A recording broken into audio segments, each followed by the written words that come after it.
Hey,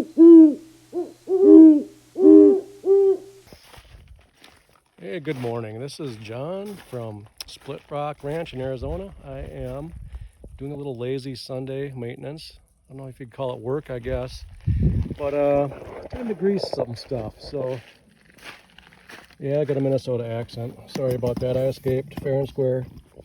So I bought this at a local sportsman's outlet. They have mostly ranch wear, clothes, animals, cute little baby chicks, baby ducklings. But I went there for this. They almost got me. I almost came home with some little baby chicks, but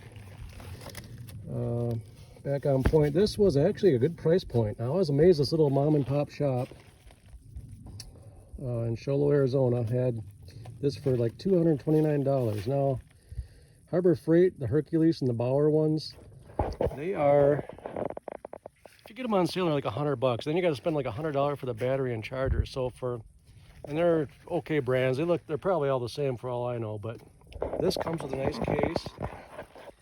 And I've always wanted one, but I'm like, John, you got like 3 grease guns. Sometimes they work, sometimes they don't. They kind of lower end ones. So I'm starting to get more and more things to grease, like this little old side-by-side. This old girl probably got about 12 fittings to grease, and I bought a little mini excavator. And they all have these grease points for the pins and all that, whatnot. And on this little side topic, if you do have a mini excavator, make sure if you have a quick coupler, get a couple of those spare bolts. They're not the greatest. I just sheared that one the other day, so you can still use the machine. You just take the quick coupler off and put the bucket you want to use on there. It's a little more work, but back on point here. This one comes with a charger and a battery, and I've used it on the excavator, and I really like it. Saves a lot of time, and especially when you have a lot of grease fittings. Like, I was just for fun of it, I was doing the math. I have 32 grease fittings now.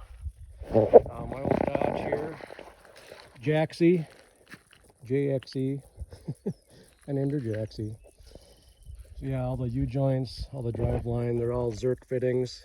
Now, is that a good idea?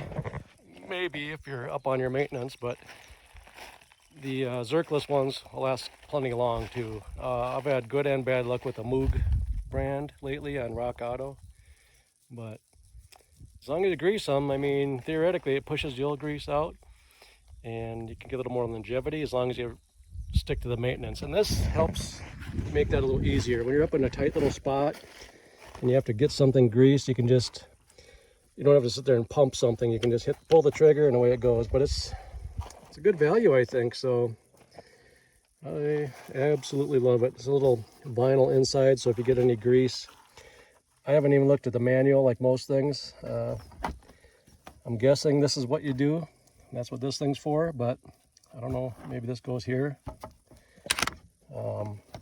However, it doesn't work great, so it works absolutely fantastic. Okay, so I just took that plastic tab off, and now I'm screwing this in. This is screwed in tight. And release this. Pull this back and release it. Battery goes in here. Battery goes in here. So the battery just goes in like that. And then let's see what happens.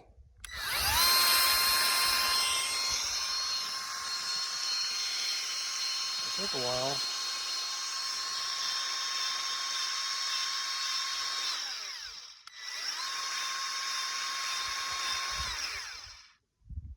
Have grease. Now, one thing I noticed, this thing has like about a 3-foot hose on it, so that's great. So there she's squirting the old grease out. Out with the old, in with the new. All right, so got a little dirty here. It's underneath my truck, greasing the drive shaft and U-joints. But this here, I got 20 hours on it. Newman, I guess. Newman, I don't know, China.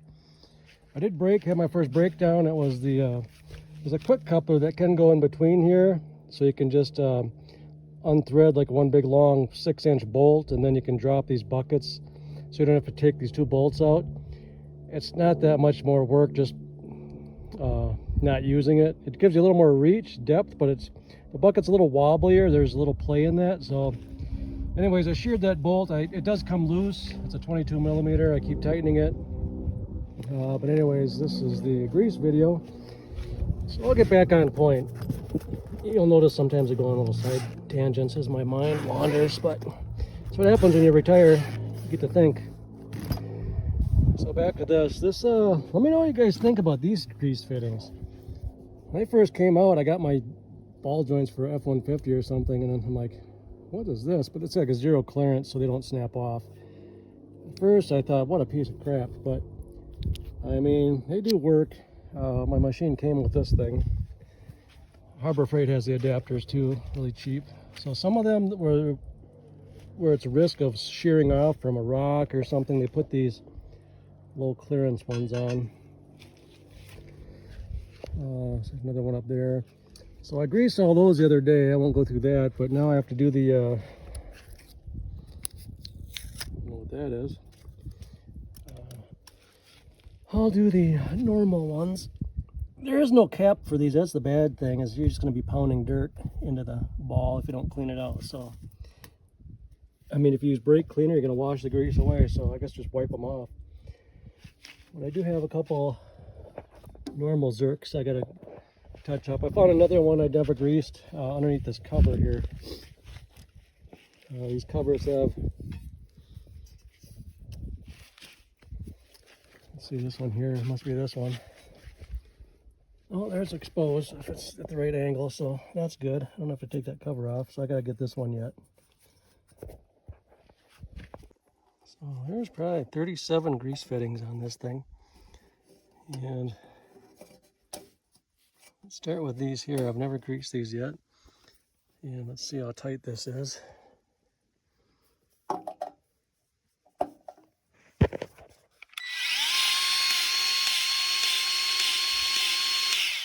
Over 6 pumps.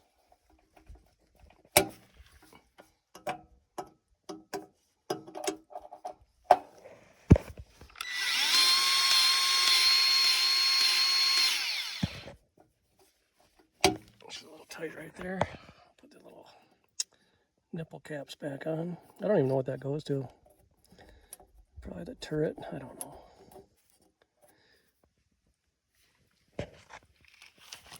And we got angled one over here. I did the indented one. I don't know the name for them, but I used to hate them, but now I understand why they use them. First, I thought I got broken off Zerks when I seen that for the first time a few years ago. There's one right on top. Looks like I never got. I'm guessing they didn't grease these up super great from the factory.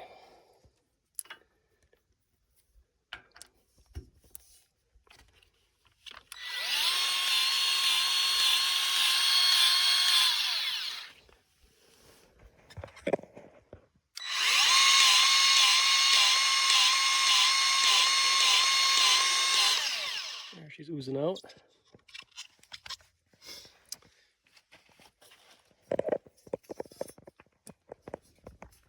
Definitely pull those straight up, not sideways. Don't want to be breaking anything. Looks like I got one down here.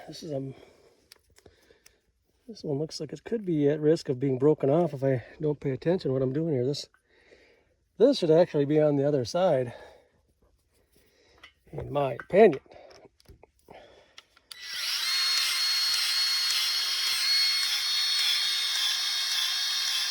Let's get her good.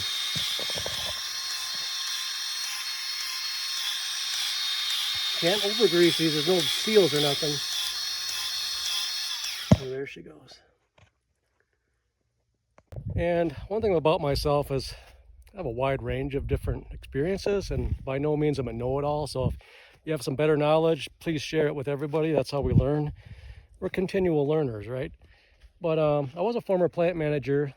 Country Stone and Soil, they make mulch, soil amendments, potting soil, like all the big box stores use.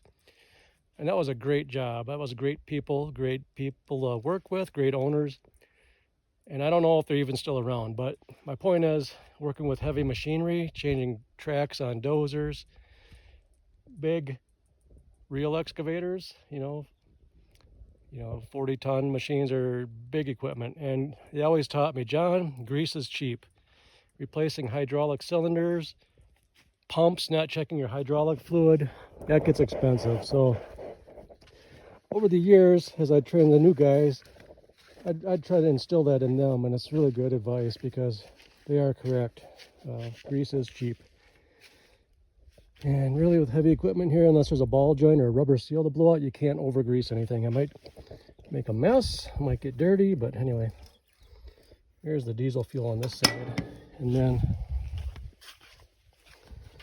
the other side is the hydraulic. There's the hydraulic level. And I haven't even seen if they put a hydraulic filter on here yet from the factory. So my main point is that electric grease gun makes it a little less tedious. And if you have more than one piece of equipment, it definitely makes sense. And gets the guys kind of excited. From my experience, when you give them an electric grease gun out in the field, they're going to be greasing their equipment. And tell them to keep their empty grease tubes. That'll keep track of how much grease they go through. And it's a money saver for sure. I mean, them big pins on those big excavators, $1,000, $2,000. Watch the gold miner shows. You'll see them pounding in them pins. That takes time. That just lost productivity. So I didn't mean to say it that way. Productivity. Peace out.